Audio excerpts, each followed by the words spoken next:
মৰমৰ ছাত্ৰ-ছাত্ৰীসকল, মই তোমালোকক আজি শংকৰদেৱ শিশু নিকেতন বিদ্যালয়ৰ পঞ্চম শ্ৰেণীৰ তোমালোকক গণিত বিষয়ৰ অনুশীলনী 14 লেচনটোৰ তোমালোকৰ প্ৰশ্নবিলাক কৰাই দিব লৈছোঁ। গতিকে তোমালোকে প্ৰশ্নবিলাক ভালদৰে চাবা। এই প্ৰশ্নবিলাক তোমালোক খুবেই প্ৰয়োজন, কাৰণ পৰীক্ষাত প্ৰায় আহি থাকে। গতিকে প্ৰথমতে আমি চাওঁ, লেচনটোৰ নাম আছিলে তোমালোকৰ চতুৰ্ভুজ। ইয়াৰ পিছত তোমালোকে চোৱা, চতুৰ্ভুজ কাক বোলে আমি জানিব লাগিব। চতুৰ্ভুজৰ লেচন যদি আমি শিকিম, চতুৰ্ভুজ কাক বোলে তাৰ আমি সংজ্ঞা লিখিব পাৰিব লাগিব। গতিকে চতুৰ্ভুজ কাক বোলে মই লিখি দিছোঁ, তোমালোকে ইয়াৰ পৰা চাই লিখি ল'বা। চাৰিটা বাহুৱে গঠন কৰা বন্ধ আকৃতিৰ চিত্ৰক চতুৰ্ভুজ বোলে। গতিকে আমি চাৰিটা বাহু থাকিব লাগিব। যেনেকৈ আমি ইয়াত চিত্ৰ দেখুৱাইছোঁ, চোৱা, চাৰিটা ইয়াত বাহু আছে। এইটো এটা বাহু, এইটো এটা বাহু, এইটো এটা বাহু, এইটো এটা বাহু। এই চাৰিটা বাহু যদি এনেকৈ বন্ধ হৈ থাকে, এইটো এটা চতুৰ্ভুজ, এইটো এটা চতুৰ্ভুজ। ঠিক তেনেকৈ এইটো এটা চতুৰ্ভুজ, এইটো চতুৰ্ভুজ, এইটো চতুৰ্ভুজ, গোটেইবিলাক চতুৰ্ভুজ হয়। ইয়াক আমি চতুৰ্ভুজ বুলি কওঁ। নিশ্চয় তোমালোকে বুজি পাইছা। ইয়াৰ পিছত তোমালোকক দিছে কি, তলৰ ছবিবোৰ নিৰ্দেশ দিয়া মতে ৰং কৰা। বৰ্গ ৰঙা, আয়ত কলা, ৰম্বাস সেউজীয়া, সামন্ত্ৰিক হালধীয়া আৰু ট্ৰেপেজিয়াম নীলা। গতিকে তোমালোকৰ কি হৈছে, বৰ্গ যিবিলাক চিত্ৰ আছে ইয়াত, সেই চিত্ৰবিলাকত তোমালোকে ৰঙা ৰং কৰিব কৈছে। গতিকে তোমালোকে বৰ্গ যিবিলাক আছে তাত ৰঙা ৰং কৰিবা। ক'ত ক'ত ৰঙা ৰং কৰিব লাগিব মই তোমালোক কৈ দিছোঁ। এইটো এটা বৰ্গ হয়, এইটো এটা বৰ্গ হয়। গতিকে ইয়াতো তোমালোকে ৰঙা ৰং কৰিবা, ৰঙা কৰিবা ইয়াত। এই গোটেইখিনি ৰঙা কৰিবা আৰু লগতে ইয়াকো ৰঙা কৰিবা। এইটো বৰ্গ হয়, এই দুইটাই বৰ্গ হয়। গতিকে আমি ইয়াত গোটেইখিনিকে ৰঙা ৰং কৰি দিম। ইয়াৰ পিছত তোমালোকে বৰ্গ আকৌ চাবা, ক'ত আছে বৰ্গ। এইটো এটা বৰ্গ আছে, এইটো বৰ্গ হ'ব পাৰে, এইটো বৰ্গ হ'ব পাৰে, মনত ৰাখিবা। এইটো এটা বৰ্গই হয় বা ৰম্বাসো হ'ব পাৰে। 90 ডিগ্ৰী, প্ৰতিটো কোণ 90 ডিগ্ৰী হ'ব লাগিব। গতিকে এইটো এটা বৰ্গ হ'ব, মনত ৰাখিবা। এইটো এটা তোমালোকে ৰঙা ৰং কৰিবা, ৰঙা ৰং কৰিবা ইয়াত। তাৰপিছত তোমালোকে এইটো এটা বৰ্গ বুলি ক'ব নোৱাৰি সঠিক, এইটো ৰম্বাস বুলি হ'ব পাৰে। গতিকে তোমালোকে চোৱা, বৰ্গ কেইটা পালোঁ আমি, এটা, দুটা, তিনিটা পালোঁ। এই তিনিটাত আমি ৰঙা ৰং কৰিম। তাৰপিছত কৈছে তোমালোকক আয়ত কলা কৰা, আয়তবিলাক কলা কৰিব কৈছে। গতিকে আয়ত কোনটো হয়, এইটো তোমালোকে কলা ৰং কৰিবা, কলা ৰং এইটো কৰিবা। আৰু আয়ত নাই দিয়া ইয়াত। ইয়াৰ পিছত তোমালোকৰ হৈছে ৰম্বাস সেউজীয়া কৰা, ৰম্বাসবিলাক সেউজীয়া কৰিব কৈছে। গতিকে এইটো ৰম্বাস হয়, এইটো তোমালোকে কি হৈছে সেউজীয়া কৰিবা, সেউজীয়া। আৰু ইয়াত কৰিব তোমালোকে সেউজীয়া,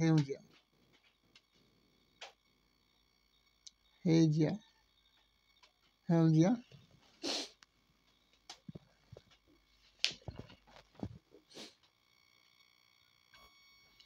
সেউজীয়া বনানটো ভুল হৈছে ইয়াত, সঁচু হ'ব এইটো সেউজীয়া। গতিকে তোমালোকে সেউজীয়া লিখিবা। ইয়াৰ পিছত আমি চাম, সেউজীয়াৰ পিছত আমি কি পালোঁ, সামন্ত্ৰিকত কি হালধীয়া ৰং কৰিছে। গতিকে সামন্ত্ৰিক কোনটো হয়, সামন্ত্ৰিক কোনবিলাক হয়, যিহেতু আয়তবিলাকো সামন্ত্ৰিক হয়। সামন্ত্ৰিক ইয়াত দিয়া নাই, কিন্তু তোমালোকে এটা কাম কৰিবা, সামন্ত্ৰিক তোমালোকে হালধীয়া কৰিব কৈছে, কিন্তু ইয়াত সামন্ত্ৰিক দিয়া নাই। সামন্ত্ৰিকৰ বিপৰীত বাহুবিলাক সমান থাকে। গতিকে তোমালোকে এইটো এটা সামন্ত্ৰিক, এইটো তোমালোকে হালধীয়া কৰিব পাৰিবা। এইটো তোমালোকে হালধীয়াও পাৰিব কৰিবলৈ, হালধীয়া, এইটো হালধীয়া ৰং কৰিব পাৰিবা।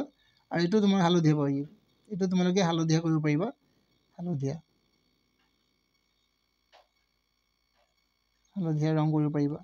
মনত ৰাখিবা, তোমালোকে সেউজীয়া ৰং কৰিব পাৰিবা, হালধীয়া কৰিব পাৰিবা, যিকোনো। তাৰপিছত দিছে তোমালোকক ট্ৰেপেজিয়ামত কি কৈছে, নীলা ৰং কৰিব কৈছে। গতিকে ট্ৰেপেজিয়াম কোনটো হয়, এইটো তোমালোকৰ নীলা ৰং হ'ব, আৰু এইটো তোমালোকৰ নীলা ৰং হ'ব।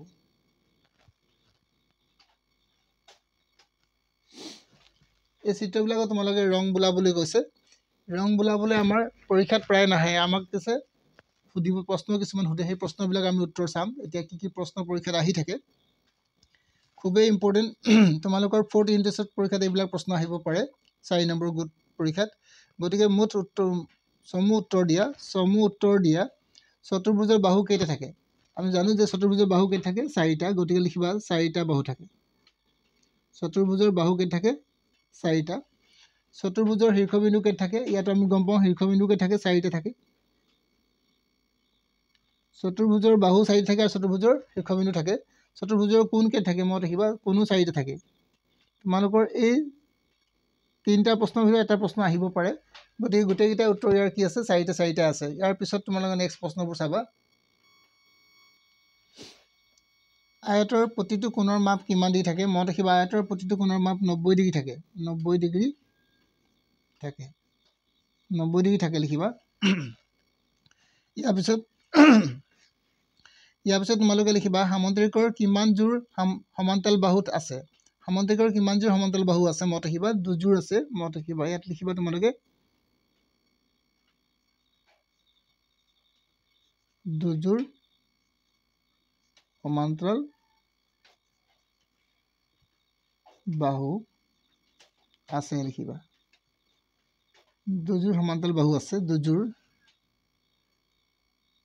সমান্তৰাল বাহু আছে ইয়াৰ পিছত তোমালোকৰ দিছে সত্যাপন কৰি দেখুৱা যে চতুৰ্ভুজৰ কোণ চাৰিটাৰ মাপৰ সমষ্টি 360 ডিগ্ৰী মই তোমালোকৰ চতুৰ্ভুজ এটা বনাই দিছো ইয়াত তোমালোকে চতুৰ্ভুজ এটা বনাই লবা চতুৰ্ভুজটো মই নাম দিছো এ বি সি আৰু ডি গতিকে মই ইয়াত কি লিখিলো চোৱা প্ৰথমতে এ বি সি ডি এটা চতুৰ্ভুজ ইয়াৰ এ বি আৰু সি ডি চাৰিটা অন্তঃকোণ মানে ভিতৰত থকা কোণ প্ৰমাণ কৰিব লাগে যে কোণ এ প্লাছ কোণ বি প্লাছ কোণ চি প্লাছ কোণ ডি ইকুৱেল 360 ডিগ্ৰী গতিকে তোমালোকে প্ৰমাণ কিদৰে কৰিবা চতুৰ্ভুজ কি দিবা এ বি চি ডি চতুৰ্ভুজৰ এ কোণটো তোমালোকে কোণমান যন্ত্ৰৰ সহায়ত জোখিবা কোণমান যন্ত্ৰৰ সহায়ত তোমালোকে এ কোণ জোখিলা এ কোণ পালা কিমান 105 ডিগ্ৰী ঠিক তেনেকৈ বি কোণ জোখিলা তাতো পালা তোমালোকে 90 ডিগ্ৰী আৰু চি কোণ জোখিলা তাত পালা 90 ডিগ্ৰী আৰু ডি কোণ জোখিলা তোমালোকে পালা 75 ডিগ্ৰী এতিয়া গোটেইবিলাক কোণ যোগ কৰি চোৱা এতেকে কোণ এ প্লাছ কোণ বি প্লাছ কোণ চি প্লাছ কোণ ডি এ পালো আমি 105 ডিগ্ৰী আৰু বি পালো আমি 90 ডিগ্ৰী চিও পালো 90 ডিগ্ৰী আৰু ডি পালো আমাৰ 75 ডিগ্ৰী গোটেইখিনি যোগ কৰি আমি 360 ডিগ্ৰী পালো ইয়াৰ পৰা আমি প্ৰমাণিত হলো যে চতুৰ্ভুজৰ চাৰিটা কোণ যোগ কৰিলে 360 ডিগ্ৰী থাকে এইদৰে আমি এতিয়া কৰিছো কিন্তু ওপৰৰ ক্লাছত যদি আমি যাওঁ 7 8 যদি আমি যাওঁ 7 বা 8 বা 9 যাওঁ তেতিয়ালে আমি এইদৰে প্ৰমাণ কৰিলে নহব তোমালোকে যুক্তিৰ দ্বাৰা প্ৰমাণ কৰি দেখাব লাগিব এতিয়া তোমালোকে কোণমান যন্ত্ৰৰ সহায়ত যেহেতু তোমালোকে কোণমান যন্ত্ৰৰ জুখিবলৈ শিকিছা সেইবাবে তোমালোকে কি কৰিবা কোণমান যন্ত্ৰৰ সহায় লৈ তোমালোকে জুখি চাবা আৰু 360 ডিগ্ৰী পাইছা নে চাবা 360 ডিগ্ৰী পালে তোমালোকৰ প্ৰমাণিত হ'ব এইটো হৈ গ'ল তোমালোকৰ প্ৰশ্ন মই কৰাই দিছিলোঁ খালি তোমালোকক বুজাই দিছোঁ নেক্সট তোমালোকে চাবা নেক্সট তোমালোকে 4 নম্বৰ প্ৰশ্ন চাবা সূত্ৰ লিখি চিত্ৰ অঁকা গতিকে তোমালোকে বৰ্গ কাক বোলে লিখিব কৈছে ৰম্বাস কাক বোলে ট্ৰেপেজিয়াম কাক বোলে সামুদ্ৰিক কাক বোলে আয়ত কাক বোলে এই গোটেইবিলাক তোমালোকে কাক বোলে লিখিবা আৰু তাৰে এটা এটা চিত্ৰ আঁকি দেখাব কৈছে গতিকে তোমালোকে মই ইয়াত কাক বোলে লিখাই দিছোঁ আৰু চিত্ৰবিলাকো আঁকি দিছোঁ একাধিক্ৰমে গতিকে তোমালোকে চাই ল'বা যিবোৰ চতুৰ্ভুজৰ চাৰিটা বাহু সমান আৰু প্ৰতিটো কোণ 90 ডিগ্ৰী থাকে মনত ৰাখিবা যিবিলাক চতুৰ্ভুজৰ চাৰিটা বাহু সমান থাকে আৰু লগতে তেওঁলোকৰ প্ৰতিটো কোণো 90 ডিগ্ৰী থাকে প্ৰতিটো কোণ মানে সকলোবিলাক কোণেই 90 ডিগ্ৰী থাকে তেনে চতুৰ্ভুজক আমি বৰ্গ বুলি কওঁ যেনে মই তোমালোকক ছবি এটা আঁকি দিছোঁ 6 চেণ্টিমিটাৰ 6 চেণ্টিমিটাৰ 6 চেণ্টিমিটাৰ 6 চেণ্টিমিটাৰ ইয়াৰ প্ৰতিটো কোণ 90 ডিগ্ৰী আছে গতিকে এইটো এটা কি আছে বৰ্গ ইয়াৰ পিছত তোমালোকে আছে ৰম্বাস যি চতুৰ্ভুজৰ চাৰিটা বাহু সমান থাকে চতুৰ্ভুজৰ চাৰিটা বাহু সমান থাকে কিন্তু তাৰ প্ৰতিটো কোণ 90 ডিগ্ৰী নহ'বও পাৰে মনত ৰাখিবা তাৰ প্ৰতিটো কোণ 90 ডিগ্ৰী নহ'বও পাৰে তাকে আমি কি বুলি কওঁ ৰম্বাস বুলি কওঁ বা আমি এনেকৈ লিখিম যি চতুৰ্ভুজৰ চাৰিটা বাহু সমান থাকে তাকে আমি কি বুলি কওঁ ৰম্বাস বোলে গতিকে মনত ৰাখিবা এইটো এটা বৰ্গ হয় বৰ্গক আমি যিহেতু ৰম্বাস বুলি ক'ব পাৰোঁ মই গতিকে দুটা চিত্ৰ আঁকি দিছোঁ বৰ্গবিলাকো তুমি ৰম্বাস বুলি ক'ব পাৰিবা আৰু ৰম্বাসটোতো ৰম্বাস হ'বই ইয়াৰ প্ৰতিটো বাহু সমান আছে তাৰ প্ৰতিটো কোণ সমান নাই আৰু ইয়াৰ কিন্তু প্ৰতিটো বাহু সমান আছে প্ৰতিটো কোণো সমান আছে গতিকে ই ৰম্বাসো হয় আৰু বৰ্গও হয় ই কেৱল ৰম্বাস হয় তোমালোকে এটা চিত্ৰ বনালে হ'ব হয় এইটো বনালে হ'ব নহ'লে এইটো বনালে হ'ব তোমালোকে যিকোনো এটা বনাবা এইটো ৰম্বাস হয় আৰু এইটো বৰ্গও হয় মনত ৰাখিবা ইয়াৰ পিছত নেক্সট প্ৰশ্ন চাবা নেক্সট প্ৰশ্ন তোমালোকক কি দিয়া হৈছে ট্ৰেপেজিয়াম কাক বোলে আমি ইয়াত দেখিছোঁ যি চতুৰ্ভুজৰ এযোৰ বিপৰীত বাহু সমান্তৰাল থাকে যি চতুৰ্ভুজৰ এযোৰ বিপৰীত বাহু সমান্তৰাল থাকে তাকে আমি ট্ৰেপেজিয়াম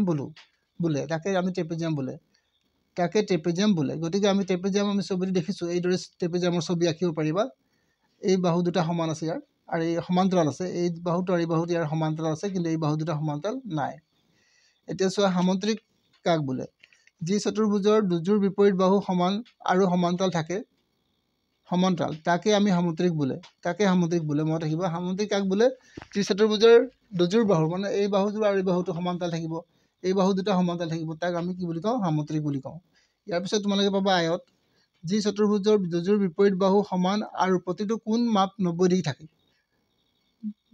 দুযোৰ বিপৰীত বাহু সমান থাকে আৰু প্ৰতিটো কোণ কি থাকে 90 ডিগ্ৰী থাকে তেনে চতুৰ্ভুজক আমি কি বুলি কওঁ আয়ত বুলি কওঁ গতিকে আয়তৰ চিত্ৰ এটা আঁকি দিছোঁ ইয়াত তোমালোকে আয়তৰ চিত্ৰ আঁকি দিবা এইখিনি তোমালোকক মই 5টা দেখুৱালোঁ এই 5টাৰ ভিতৰত তোমালোকৰ পৰীক্ষাত প্ৰায় দুটা বা এটা বা 3টা আহি থাকে গতিকে তোমালোকে ভালদৰে চাই যাবা এইখিনি খুবেই ইম্পৰ্টেণ্ট পৰীক্ষাত তোমালোকৰ আহিব পাৰে নেক্সট তোমালোকৰ কি দিছে চাওঁ নেক্সট তোমালোকৰ 5 নম্বৰ প্ৰশ্ন এই প্ৰশ্নবিলাক তোমালোকৰ পৰীক্ষাৰ কাৰণে নহয় কিন্তু তোমালোকে জানিবলগীয়া কথা চিন্তা কৰি উত্তৰ লিখি দিয়া বৰ্গ আৰু ৰম্বাসৰ মাজত পাৰ্থক্য লিখা বৰ্গ আৰু ৰম্বাসৰ মাজৰ পাৰ্থক্য কি আছে তো তোমালোকে লিখিবা বৰ্গৰ প্ৰতিটো কোণ 90 ডিগ্ৰী থাকে কিন্তু ৰম্বাসৰ প্ৰতিটো কোণ 90 ডিগ্ৰী নহবও পাৰে মত ৰাখিবা বৰ্গৰ তোমালোকৰ প্ৰতিটো কোণ 90 ডিগ্ৰী থাকে কিন্তু ৰম্বাসৰ প্ৰতিটো কোণ 90 ডিগ্ৰী নহবও পাৰে ইয়াৰ পিছত তোমালোকে আয়ত লিখিছে আয়ত কি লিখিবা আয়ত আৰু বৰ্গ এটা সাদৃশ্য লিখা সাদৃশ্য মানে তোমালোকৰ মিল কি আছে